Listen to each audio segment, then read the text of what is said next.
കൃത്രിമ മഴയിലൂടെ സൗദിയിൽ മഴയുടെ തോത് വർദ്ധിപ്പിക്കാൻ സാധിച്ചതായി ദേശീയ കാലാവസ്ഥാ കേന്ദ്രം അറിയിക്കുന്നു. സമീപകാലത്തായി രാജ്യത്ത് പെയ്യുന്ന മഴയുടെ അളവ് വർദ്ധിക്കുന്നതിൽ കൃത്രിമ മഴ കാരണമായിട്ടുണ്ട്. രാജ്യത്തെ കൂടുതൽ ഹരിതാപമാക്കുകയും വരൾച്ച നേരിടുകയുമാണ് ക്ലൗഡ് സീഡിംഗിലൂടെ ലക്ഷ്യം വെക്കുന്നത്. മുൻകാലങ്ങളെ അപേക്ഷിച്ച് സൗദിയിൽ മഴയുടെ അളവ് വർദ്ധിച്ചിട്ടുണ്ട്. കൃത്രിമ മഴ പദ്ധതിയാണ് സമീപകാലത്തായി രാജ്യത്ത് പെയ്യുന്ന മഴയുടെ തോത് വർദ്ധിക്കാൻ കാരണമായതെന്ന് ദേശീയ കാലാവസ്ഥാ നിരീക്ഷണ കേന്ദ്രം വക്താവ് ഹുസൈൻ അൽ കഹ്താനി പറഞ്ഞു. ജിദ്ദയിലെ ദേശീയ കാലാവസ്ഥാ കേന്ദ്രത്തിൽ മേഘങ്ങളെ നിരീക്ഷിക്കാൻ പ്രത്യേക ഓപ്പറേഷൻ റൂം അനുവദിച്ചിട്ടുണ്ട്.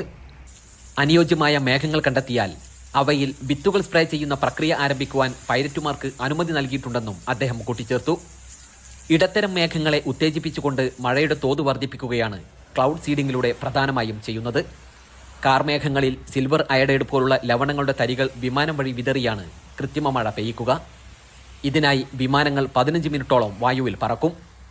10 മുതൽ 20 മില്ലിലിറ്റർ വരെ മഴയ്ക്കുള്ള സാധ്യത വർദ്ധിപ്പിക്കാൻ ഇതിലൂടെ സാധിക്കും. 5 ആധുനിക വിമാനങ്ങൾ ഇതിനായി ഉടൻ പുറത്തിറക്കുമെന്നും അദ്ദേഹം കൂട്ടിച്ചേർത്തു. ലോകത്ത് ഏറ്റവും വരൾച്ചയുള്ള രാജ്യങ്ങളിലൊന്നാണ് സൗദി അറേബ്യ. ഇതിന് പരിഹാരം കണ്ടെത്തുക എന്ന ലക്ഷ്യത്തോടെ 2020 കൃത്രിമ മഴ പദ്ധതിക്ക് സൽമാൻ രാജാവിന്റെ അധ്യക്ഷതയിലുള്ള മന്ത്രിസഭാ യോഗം അംഗീകാരം നൽകിയത്. സൗദിയിൽ കൃത്രിമ മഴ പെയ്യിക്കുന്നതിനെക്കുറിച്ചുള്ള പഠനം 1976 ആരംഭിച്ചതാണ്. തുടർന്ന് അമേരിക്കയിലെ വയോമിംഗ് യൂണിവേഴ്സിറ്റിയുമായി ഒപ്പുവെച്ച കരാർ പ്രകാരം 1990 അസീർ പ്രവിശ്യയിലാണ് ആദ്യ കൃത്രിമ മഴ പരീക്ഷിച്ചത്. Gafoor Kondotty, media 1, Jeddah.